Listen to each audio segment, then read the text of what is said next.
So one of the cool things about doing a seminar like this is that we've asked for people to be a little bit more open and sharing, and we've received a lot of that. A lot of people, a lot more willing to share their stories maybe than they would have been previously. I'm not sure how much of it is due to the seminar and how much of it is just coincidental timing. But nevertheless, what I thought we would do in light of the number of people who have decided to share is that I want to take an opportunity to highlight some of those, to put some of those stories before you, in front of you, just kind of in an attempt to model what this vulnerability looks like, and to kind of just communicate that there are all walks of life, all seasons of life, all different challenges that many different types of people deal with. And so we don't want to pigeonhole this conversation into this group of people or that group of people, but really we want to be able to understand that you might honestly be surprised by some of the challenges that some people go through. And so we wanted to do is just take an opportunity to invite some people up, and then afterwards we'll hear from three different people, three different experiences, and then afterwards we'll open it up for a Q&A. It'll be about questions about the whole seminar, or it can be questions for one of the guest speakers tonight, if you had any questions individually about their experience or whatever. So the first person that I want to call up, and this is planned beforehand, so I'm not calling them up randomly here, but let's see, who should I? No. I'm actually going to ask, Dwight shared an experience, a season of life that he had with me here recently, and he said that he'd be willing to share that with the church. So we're going to do this in interview format. We'll ask some questions and hear Dwight speak and hear his heart on these matters. Thank you for being here, Dwight. You're welcome. Get situated here. Okay. So Dwight, you're no stranger to stress and anxiety and dire consequences when it comes to both your professional work career and your ministry career. But recently you had an experience that kind of took the cake. Do you want to set the scene for us there? I have to back up about 11 years. Stay with me. Before I started at Grace full-time, I was working in a software company here in Winston-Salem. We were making software for medical application for hospitals. The person that I worked with, the other person and myself, we were president, vice president kind of thing of the company. He had mental health issues, so it was my first jump into that. But in 2011, I had a stroke, and we started the process of closing the company down, but we had an FDA-approved product that was in hospitals. So the other person with me went on to other things, and the board asked me to be CEO of the company, and that's when Grace hired me. And I told the board at the time, we are closing this company. It is an FDA product, so we do have to maintain certain records and documents until all the hospitals using it stop using it. So I told the board here, there are things I'll have to do throughout the year. It'll be minimal, and the further we go in, it'll be less and less. So I've been working on that actually since 2011 in the process of closing the company and finally putting the nail shut on it as the last hospital used it. So we were in March was the final closing date of this. The last hospital had stopped using it, and I got a phone call from the FDA. Had not heard from them in the 20 years the company had been open, but that week I had been asked to go up to a New England town to do the funeral for a friend of mine whom I had met while I was at the company, was a believer. His 15-year-old son had died from cancer, and he had asked me to come up and do the funeral, which I was expecting it to be a small little private deal with the family, and found out just a week before that they had invited the entire New England town to show up. So I had the weight of that. It was a very heavy spiritual weight on me of what to do and how to approach that. And I thought the week before I go, I'm going to dedicate myself just to get ready for this. And then I got a call from the FDA, and they said, we're coming in to do an audit of your company that week. And I tried to talk them out of it. They said the more I tried to talk them out of it, I said, the company's closed. The more I tried to talk them out of it, the more they were convinced I was trying to hide something, and they decided they wanted to do the audit. So when I was trying to get ready for this funeral, I was working with the FDA on an audit process for that week. And this wasn't your first experience with something stressful, especially ministry-wise. You know, funerals and weddings, those are big deals with consequences. So typically, you handle those types of situations fairly well. How did you fare with this season, with this experience? It was a disaster. It took me completely, absolutely by surprise that physically, mentally, I just began to shut down in it. And I was totally blindsided by how it affected me because I don't know, it's just the way some people can handle stress. Stress doesn't bother me. Other things do, but stress doesn't bother me. And through a career in different places I've worked, and even here at the church, I just sort of roll with stress and I'm flexible. You can get me other ways, but stress wasn't it. But this, for some reason, hit something in me. What exactly were you feeling bodily, physically, any symptoms, if you will? Well, with the FDA, there are legal, civil. You don't mess with them. They're crazy people. Is this being recorded? They don't mess around, and we had been closing everything, so they were asking me for documents and things going back 5, 6, 7, 8 years, and they wanted to see them, and I had to produce stuff, and it had severe consequences for the people who had been involved with the company, and for the funeral that I was being asked to do, I expected to go into a private thing with a family. I didn't expect to have a New England town that didn't expect to show up for a Christian funeral. So I was feeling this spiritual weight, this very, very real civil weight on me, and I don't know, something just snapped in me. It just really took me by surprise. What were some of your physical symptoms? What tipped you off that this is not just one of those situations that my body and my mind and my spirit are just going to roll with and be flexible, but this one stood out among the rest as something different? What kind of clued you into that? I think I was just in a fog, Chris. I just really felt emotionally raw, and I felt very much on edge, and it was all new feelings to me. I did not know how to process what I was going through. I really didn't. Was there any? Well, let's go with this. Was there anything, looking back on it now, that maybe leading up to that season and those circumstances that maybe you could have or should have been doing differently, or maybe would have helped prevent feeling the weight of that so intensely? Or was that kind of just... I've thought about that a lot. I thought, could I have prayed more? It wouldn't have made the guy from the FDA not show up. I thought I was doing everything right, praying, taking it to God and praying, everything, all the cliches you can think of. I was trying all of them, and I still had to go to a funeral, and I still had to do an audit. And I don't know what else I could have done different, honestly. And you're still in that mental fog, and you were still physically drained and exhausted. And yeah, I was. And the funny thing is, I told Susan I was going to say this. She didn't.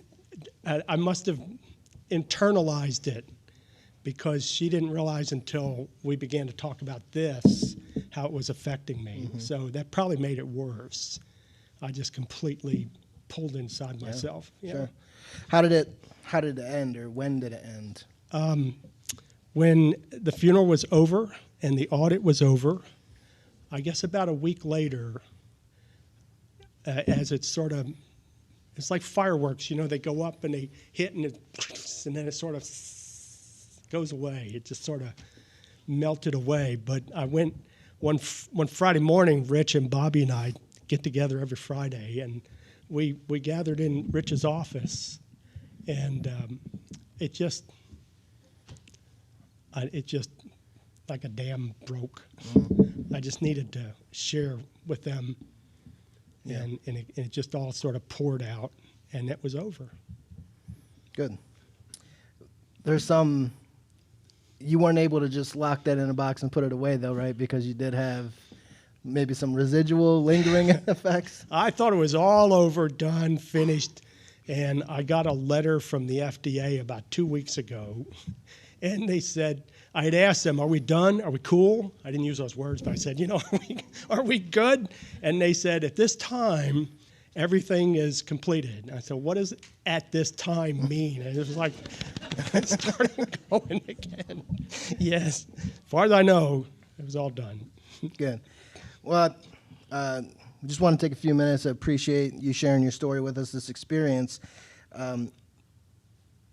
As someone who's listening to their pastor share about an experience when they were, to the best of your ability or what you'd be willing to admit, right? There was no, you were walking with God. Your spiritual life was healthy. Mm-hmm. You've handled similar situations, maybe not to such an intense degree before, and this one just really came out of the blue. It really kind of shocked you. In our talking about this, you've used the term, it felt like your body betrayed you.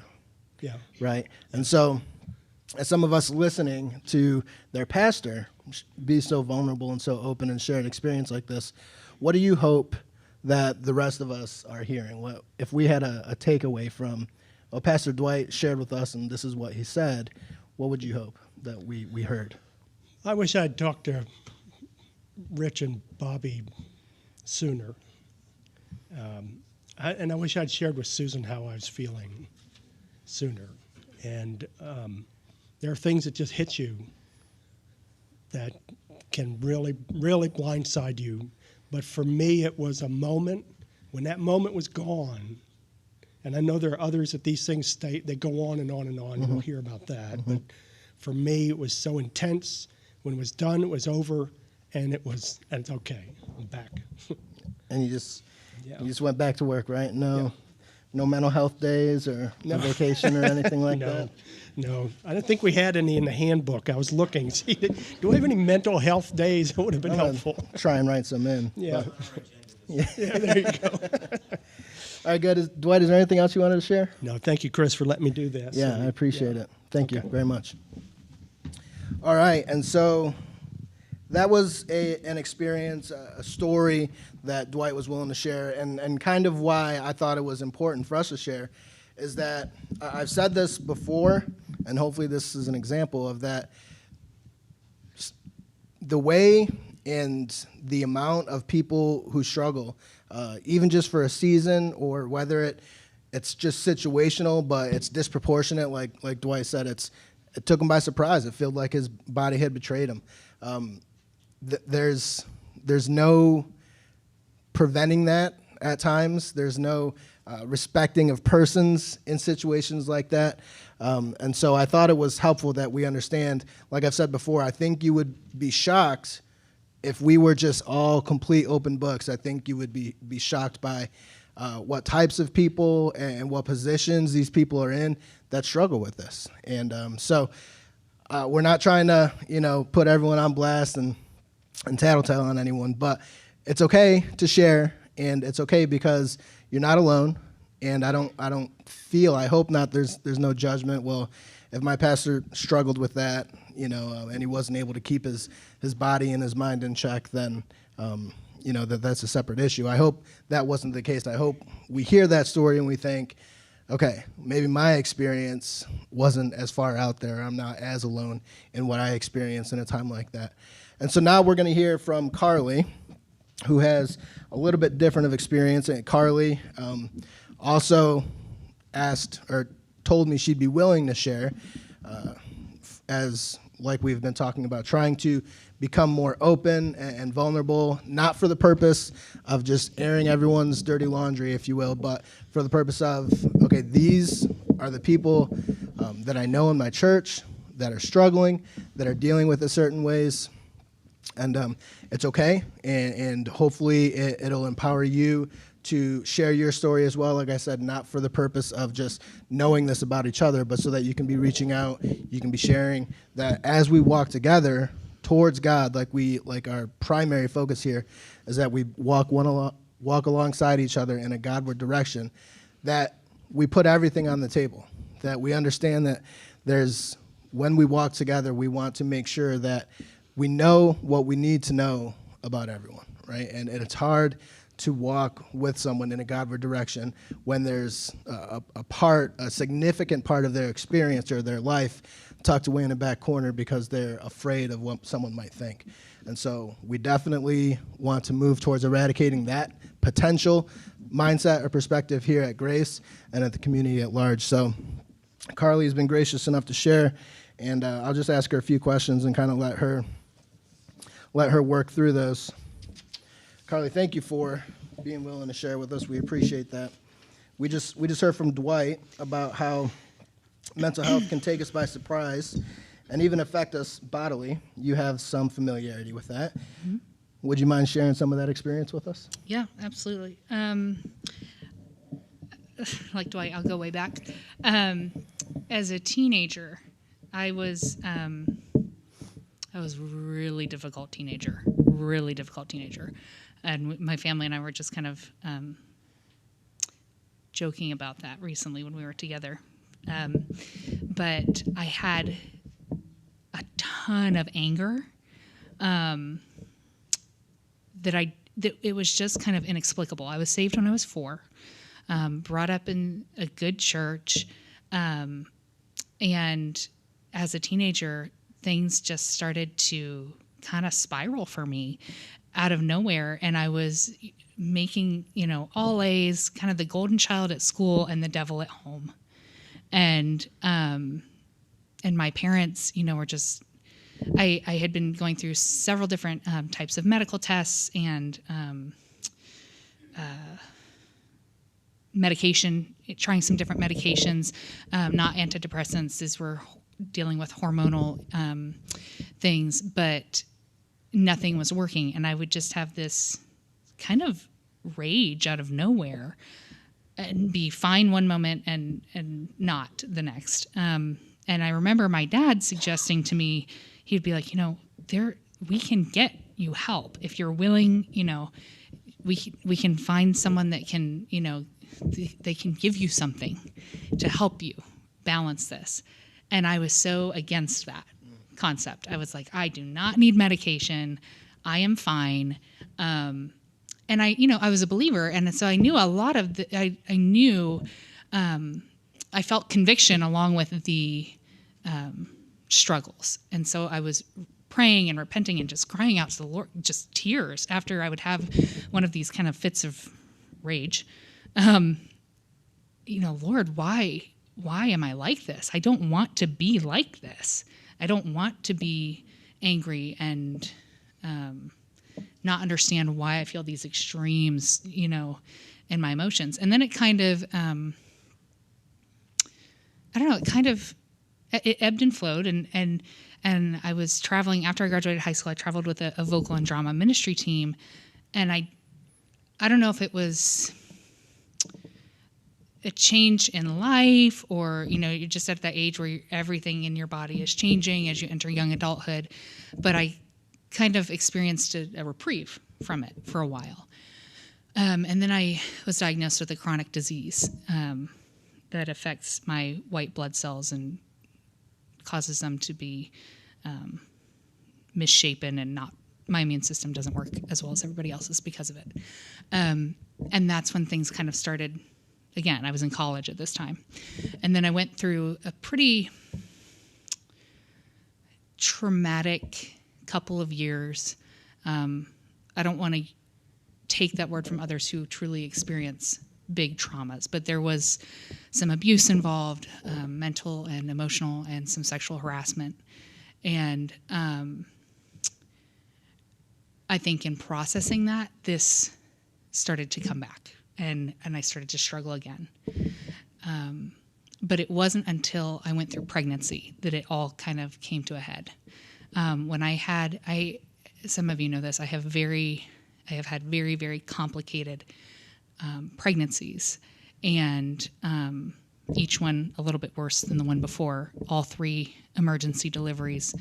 And after Maggie was born, I was like, hey, I don't really have baby blues. Like, I feel good. I didn't feel good physically, but mentally I was, emotionally I was like, wow, I expected this to be worse. And then Talia came along, and things got really dark for like probably 6 months. And really dark. And when I finally opened up about it to a couple of friends, it had finally started to subside a little bit, and I got through it. But I noticed a changing in the way I could process things, daily stress, normal daily things seemed a lot harder and heavier, and then I got pregnant with Lily, and that was the worst of the pregnancies. And that pregnancy was so, my progesterone level was so low that I had to have extreme amounts put in my body every week via injection and all kinds of things, twice a week. And because everything was so out of whack, and I really started to notice anxiety, just anxiety over just normal things that should not normally, just fear and my body tensing up. And in this time, I can't remember if I was pregnant with her at this time, but during this time I experienced 2 different episodes of panic. They were both during panic attacks. They were both, one was when I was pregnant with Talia, and the other one was, I think, somewhere around that time with Lily. And I had told myself with this pregnancy, if I get back to where I was after Talia, I'm going to say something this time. I'm going to talk to the doctor and let him know, because I have a degree in counseling. I know better than to just sit there through this. But I did with Talia. And so I went to my doctor at one point and I said, I just want you to know up front, I'm starting to have a lot of anxiety. This has not been normal for me. This is a change in the way that I'm processing stress and just daily life. And I may need some help at some point. And he said, thank you for letting me know. We're going to watch it. The rest of the pregnancy with Lily, I went through it okay. And then the postpartum time hit, and the anxiety came crushing down on me. I mean, just way worse than before. And it was not, I wouldn't classify it as postpartum depression. I'd classify it as postpartum anxiety, because it wasn't this heavy sadness. It was fear and just anxious nervousness that would well up, and a lot of intrusive thoughts, which I had not experienced before. And so much of them centered around something happening to me and my children being without a mother. And just out of nowhere. And for example, we were at a hotel recently, and Adam had the girls in the lobby, and I had to return a towel to the pool. And the pool is 50, maybe not even 50 yards away from where they were, but there was nobody over there. And I'm walking over there with this towel. This is 3 weeks ago. And as I walk in the door, this thought is, this floor is really slippery. If you slipped, you're going to fall, and because I'm very clumsy, and you're going to fall and you're going to break your back on this concrete on the pool, and then you're going to be in the water and you're going to drown, and nobody's going to know because nobody's over here, and then you're not going to be there to help Maggie pick out a wedding dress. Just as soon as you could. And then, so anyway, all that to say, when it got really dark this time, I was like, I'm doing something this time. And I went to my doctor and I told them what was going on. And they said, I really think that Zoloft will help you. And so now I take 100 milligrams a day, and I have for the last year. And it takes me from feeling like, the snow screen on a TV when you can't get a signal. So things are going on and things are happening, and I'm having to make these decisions. And do I start lunch? Do I do this? Do I change this kid's diaper? Do I work on this right now? And it's like a snow screen in my brain, and I can't figure out how to get to the next, like what the next step is, what the next path forward is. And that helps lift that snow screen or fog so that I can cope and I can see, okay, the next step is this, and this is, and then you do this, and then you do this. Like it allows my mind to become unfogged to where I can see what the next decision I need to make is. So that's sorry, that was long-winded, but. Yeah, no, that was great. Thank you for sharing that. You had mentioned some preconceived notions about medication and seeking out for help in that way, but then there was a biological component to it. I know you, and I've heard you talk about this before, so I know that in your mind that does not negate any spiritual attention or spiritual focus in this. So can you tell us a little bit about where you're focused spiritually and how taking medication doesn't alleviate that aspect of your life? I went through a training, and this was not at college, this was before, a counseling training that was very, very conservative in the sense that medication is a huge no-no, and you shouldn't ever take it because you need to read your Bible more, you need to pray more, you need to, you're not, obviously there's some sin somewhere if you feel like you may need to see a doctor about something like this. To the point where, and I'm ashamed to admit this, but I even talked a friend through dumping her antidepressants into the toilet when I was like 18, because I was just convinced that because of some of these trainings that that was the biblical way. Clearly, I don't feel that way anymore.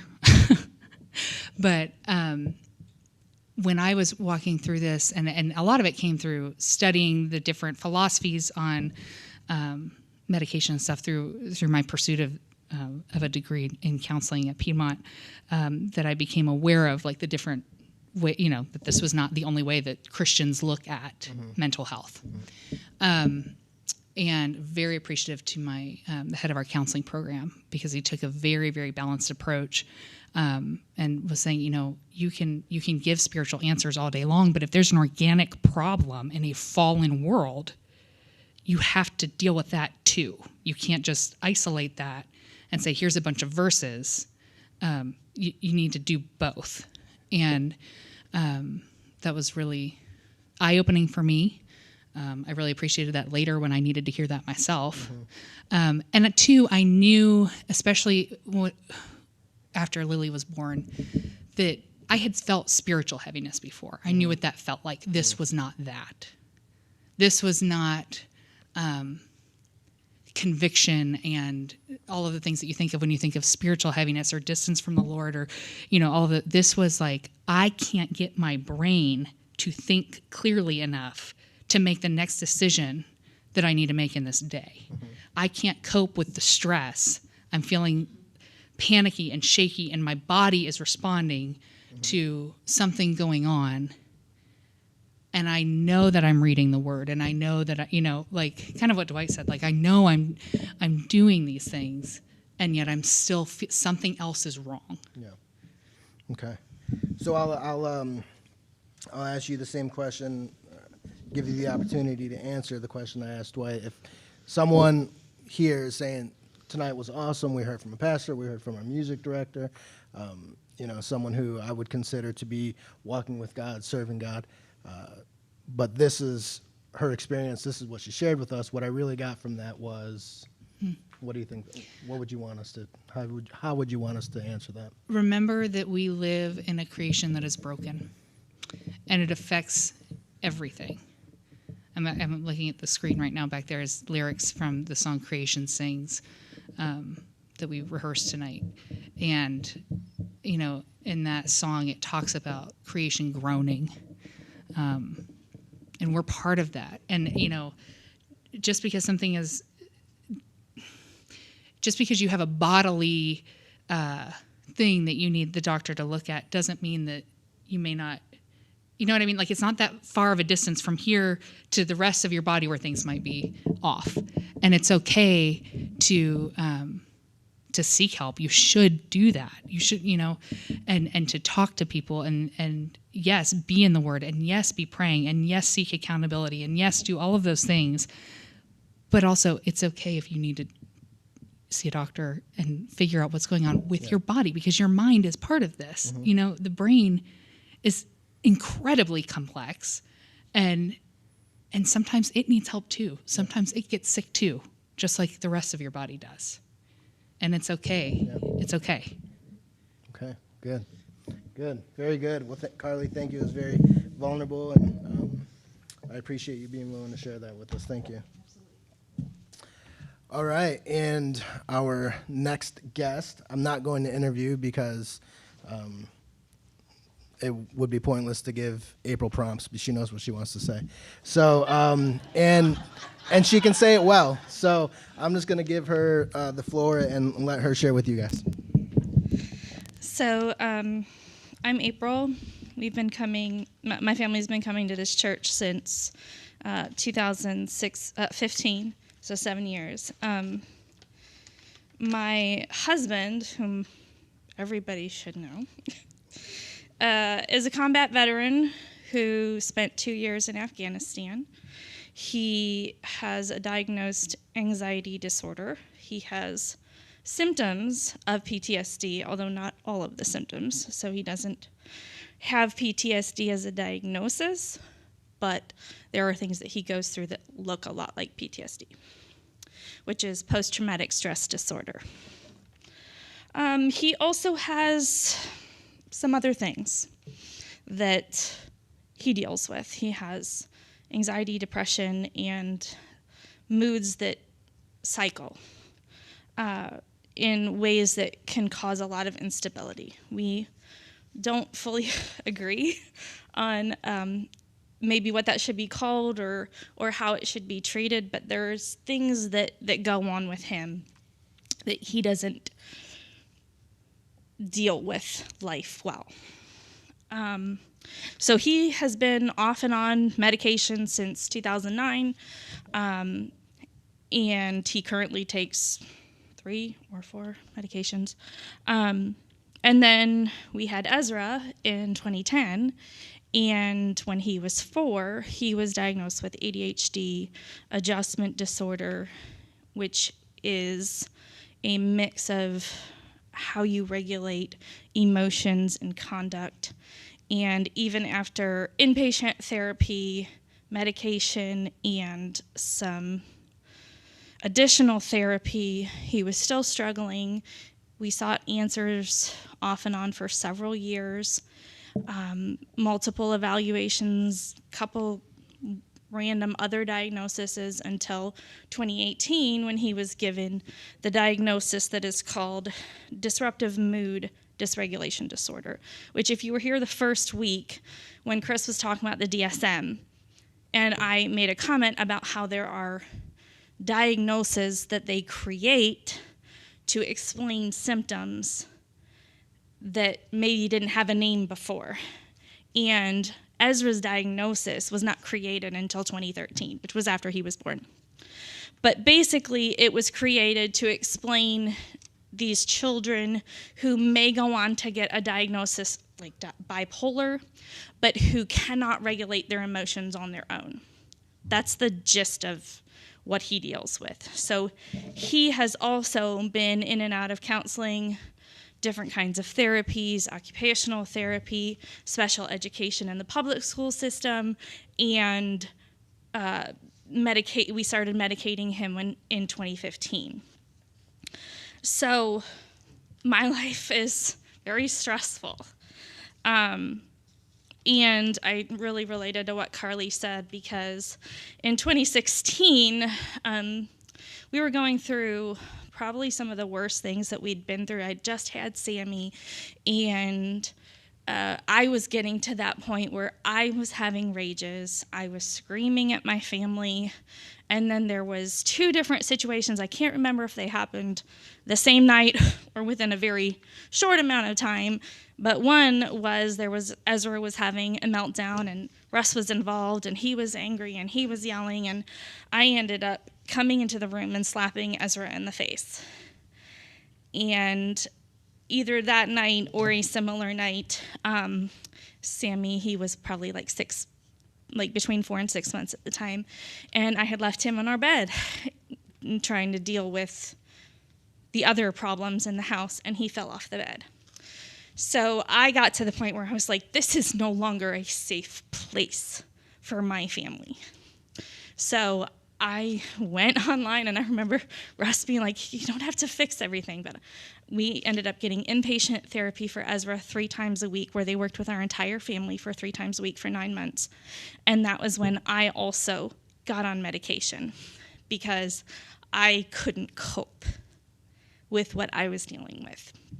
So I have been on Zoloft since 2016, and then, funny enough, a conversation with Carly back in the fall, or maybe summer, prompted me to seek a medication change. And while I'm still on Zoloft, I'm on a lower dose, and I've added Wellbutrin, which has made a massive difference in my energy levels and my ability to cope with everything on my plate. So that's an introduction to our family.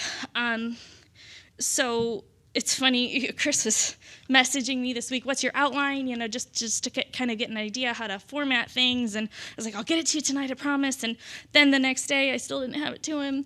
And I finally messaged him, and I was like, you know what, I've spent all day on the phone with pharmacies because we're trying to switch this medication for Ezra, and he has to have this certain brand that's a generic brand, and I called 6 pharmacies today to try to find it, and I'm like, this is a perfect illustration of how my life can be stressful, because I spent 3 hours on the phone. Well, it probably wasn't 3 hours. It felt like 3 hours. I called 6 different pharmacies, and the whole time Ezra and Sammy were, who knows what, being crazy. Russ was getting frustrated. By the time I got off the phone, everybody needed mommy to help calm them down. So there's that stress. There's scheduling. I schedule all of our psychiatry appointments. Thankfully, we all have the same psychiatrist as of earlier this year. I have to manage the finances, which includes medication costs, and trying to figure out, here's this funny story. So one of the medications that Ezra was on was $85 a month. And I figured out that if we switched our insurances, that we could get that same medication for less. So when it came time to open enrollment to switch insurance, I was like, oh, I got to do that. I forgot to do it. And I missed the deadline for a year. And I was thinking, oh, crap, I just cost my family, hundreds of dollars because I couldn't get my act together to switch our insurance. I didn't plan on telling that story, but it fits. Fatigue, severe fatigue. Ezra did not sleep through the night consistently until he was 19 months old, and he continued to have erratic sleep. Everything from night waking to waking up at 4:30 in the morning on a regular basis to last year, one of his medications caused insomnia to the point where he would be awake for 36 hours and not sleep. And he did that 6 times in 1 month. So the level of fatigue that I was under, it's interesting. I've had 3 people recently tell me, there's just something different about you. You just seem so much more capable, and we're seeing so much growth, and you just seem like you're coping so much better. I'm like, yeah, I'm on Wellbutrin and I'm sleeping for the first time in a decade.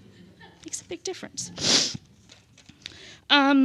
I think one of the big things as a Christian is just not really seeing our situation in the Bible.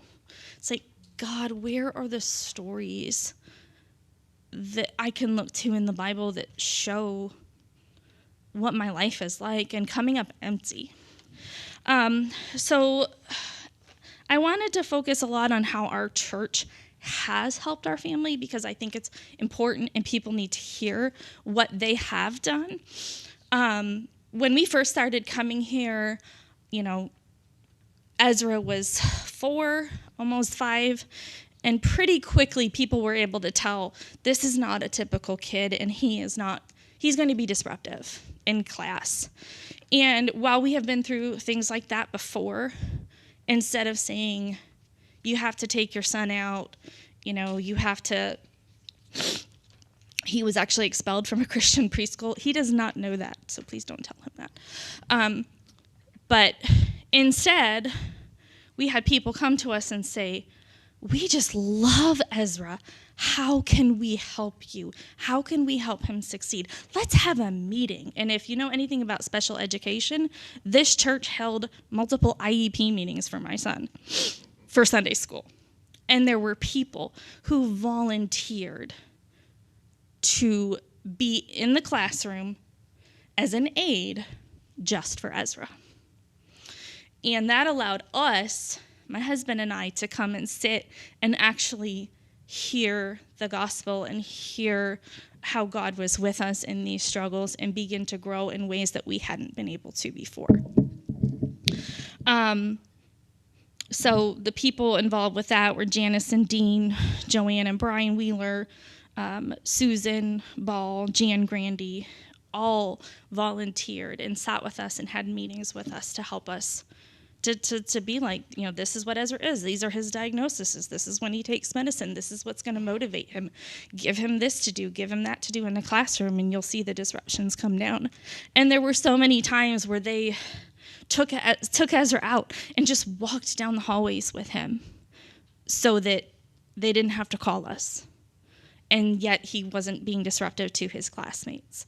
And, now he sits in church every Sunday morning. So makes a huge difference. Christine has power cleaned my house on many occasions. Holly, who no longer comes here, but there was a couple times when my kids were in school and preschool, she would come over and she would just talk to me while I folded laundry, and it just made the task feel so much more like I could do it. Like I wasn't so overwhelmed. Renata, Gay, Mize, and Andrea have all come over on different occasions to read to the boys, and I know for a fact that one of the times that Andrea was over reading to the boys, I was dealing with some sort of medication or insurance stuff on the phone while she was doing that. But more than that, and to kind of wrap up everything that everybody's been saying, everything that Chris has been saying for the last month, is that the people in this church have sat with us in the discomfort that is created from this brokenness known as mental illness. When we were considering joining the church, Rich and Dwight came over. They sat at our kitchen table. I can picture it in my mind, and I remember just kind of pouring my heart out and just with we don't know what to do with this. We don't know what to do with our kid. We don't know what to do with this. And I remember specifically Rich saying, creation groans. And creation groans because it is broken, and that brokenness in fact affects sin, and it affects cancer, and it affects mental illness. Also in 2016, this was December, he said, nothing is so guaranteed to draw others to share our living water than an awareness that we genuinely care about them. In 2018, we kind of went through some bumpy things in our marriage, and we got Rich involved with counseling, and I remember sitting in his office and saying, I don't know how to do this. I don't know how to affirm and respect and submit to my husband as the Bible instructs me to do as a wife, and, be that weaker vessel when I feel like I have to be the strong one in the marriage. And how do I let him lead and let him be the dad that God has called him to when he's not always in a mentally and emotionally healthy place to do that adequately? And Rich frustrated me because he looked at me and he goes, wow, that's hard. True story. And he said, I don't know. And while that might seem frustrating. So many other pastors would have thrown a Bible verse at me, or yes. I mean, at a former church, someone told me, well, you should just be singing in the choir, because I don't know why you dropped out of choir. You need to serve someone else. So the fact that he said that, as frustrating as it was, meant something so much to me, because I realized that, wow, I'm not crazy. Like, what I'm going through is really, really hard. And it's okay to not have all the answers. 2020, I told Rich I plagiarized a bunch of him. 2020, he said, life is not good. Life is broken, but God is good. December 2021, when Jesus came to earth, he became a human being just like us, feeling the abnormality of our suffering. In Jesus' humanity, we see God's perspective of our pain. The beautiful world God created is now broken and lives in ruins. Jesus will heal this broken world and our broken lives, but first, he came to earth in order to identify with our anguish. And last year, we had some things go down, and just knowing that I was being supported, that no matter what happened with me or my family or my marriage, that I would have backup and that I would be supported, did so much to help me feel confident in what God has called me to do. And then to close, again, this is a quote from 2016, and it's interesting. I liked the quote so much, I decided to Google it, and then I found that there was a whole bunch more to the quote. It's by, and I didn't write it down. Rich can tell you. This is not a Rich quote. It's somebody that he was quoting, and I can't remember I can get it for you. But the quote that he quoted in this sermon, which I don't know what sermon it was, but he said, what we see and what we like to see is cure and change, which is what we've been talking about with all this medication. And do we medicate? Don't we medicate? We're looking for a cure. But what we do not see and what we don't want to see is care. The participation in the pain, the solidarity and the suffering, the sharing in the experience of brokenness. And still, cure without care is as dehumanizing as a gift given with a cold heart. And then the rest of the quote goes on to say this: real care is not ambiguous. Real care excludes indifference and is the opposite of apathy. The word care finds its roots in the Gothic cara, which means lament. The basic meaning of care is to grieve, to experience sorrow, to cry out with. When we honestly ask ourselves which persons in our lives mean the most to us, we often find that it is those who, instead of giving much advice, solutions, or cures, have chosen rather to share our pain and touch our wounds with a gentle and tender hand. The friend who can be silent with us in a moment of despair or confusion, who can stay with us in an hour of grief and bereavement, who can tolerate not knowing, not curing, not healing, and face with us the reality of our powerlessness. That is the friend who cares.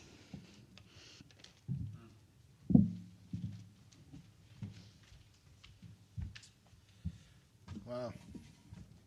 That's good.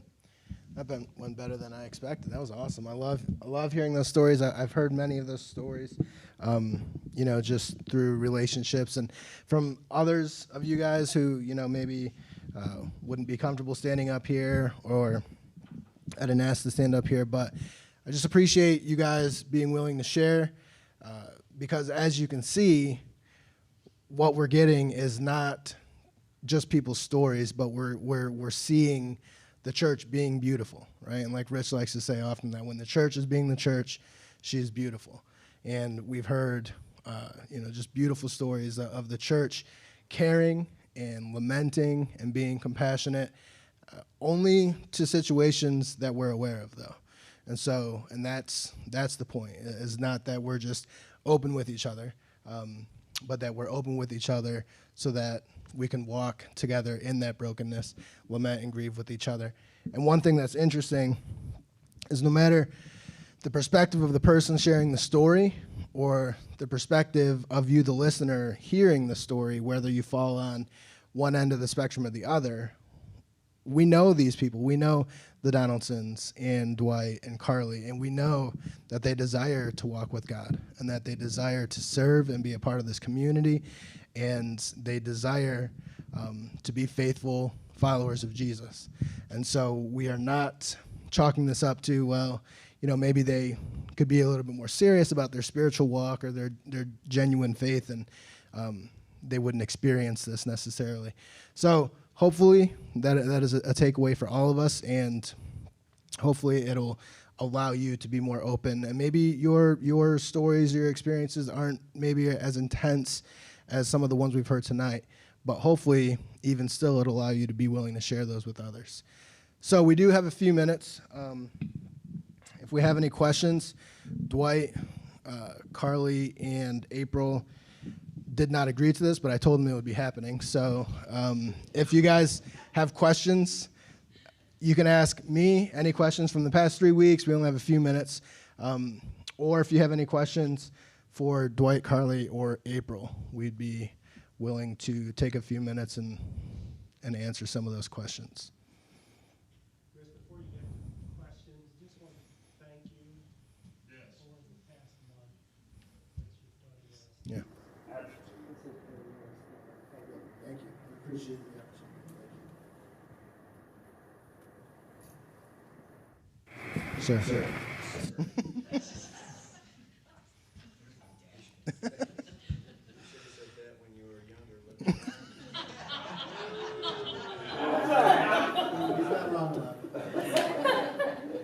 No, just more of a statement. I know, when I was the first sergeant at Guard Bureau, I was responsible for over 300 airmen.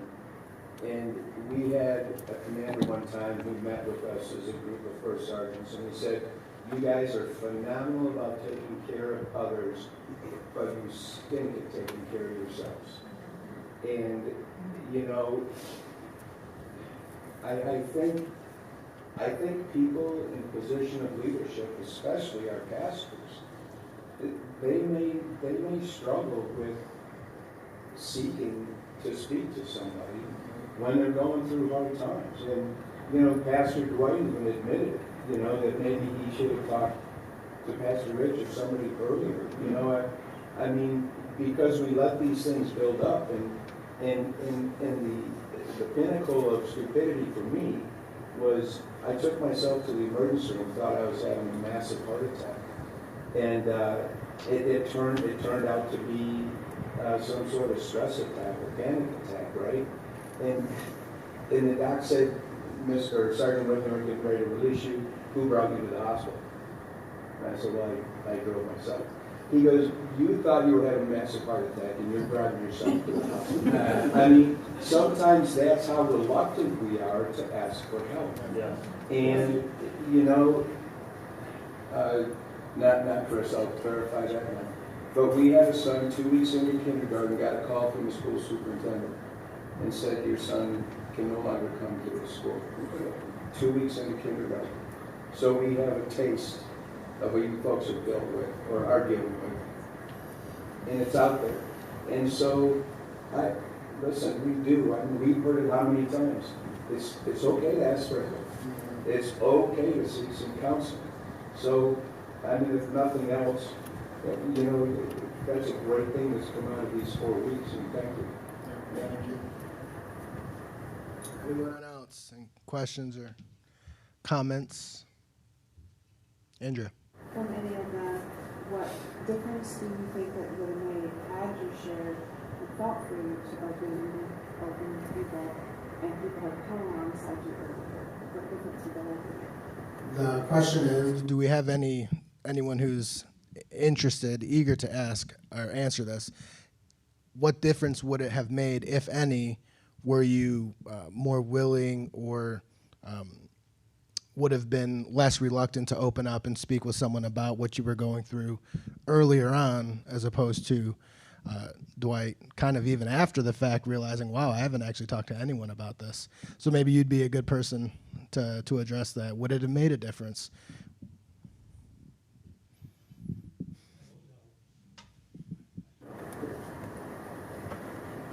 The answer is I don't know. Does anyone have more words to say? We've just always, I mean, we've always been really overly open about our issues. But it has helped. I mean, it helps people to understand. And, you know, even I forgot to mention, you know, Betsy and Nancy, these are both people who have messaged me through Facebook and said, oh, you know, I'm reading your posts, the posts that you share about Ezra, about Russ, and things that you deal with, and I'm praying for you. And the way that they have reached out has not just been, oh, I'm praying for you. Like, these women pray for my family on a regular basis. And even though I might not see them every Sunday, like, just knowing that they're alongside me in this journey has just been invaluable. Yeah. I think that speaks to the support, like you said, that going through it, that it doesn't provide the cure or take away the sting or the difficulty, because it is still there, and it is still the journey you're on right now, the season you're in right now, and but having that type of network and support, like I said, doesn't remove you from the experience, but means the world. Carly? I should have spoken up sooner. Definitely looking back, I'm really thankful that nothing tragic happened when I was, you know, post Talia and really a dark place. For me, it was fear of being judged, and you can chalk that up to a lot of things, but you know, some of that is pride. You know, I tend to be. I'm not saying this about myself, but I tend to be someone that people are like, oh, you look like you have it all together. Oh, you're so organized. And it's hard to let that be compromised, just out of pride, you know, not wanting people to think ill of me, not wanting people to think poorly of me. So you have to be willing to swallow your pride and trust that when people say, hey, how are you doing? They want to know. And I was not willing to trust that. And a lot of, you know, that comes from, there's a lot of reasons for that. That comes from a lot of hurt and bad experiences. But this church is unique. And I know that, and Dwight's really good at this. He'll say, you know, how are you doing? Good. Why? He said that to me the other day, and I didn't know what to say. I was like, okay, I need to learn to ask questions like you do. But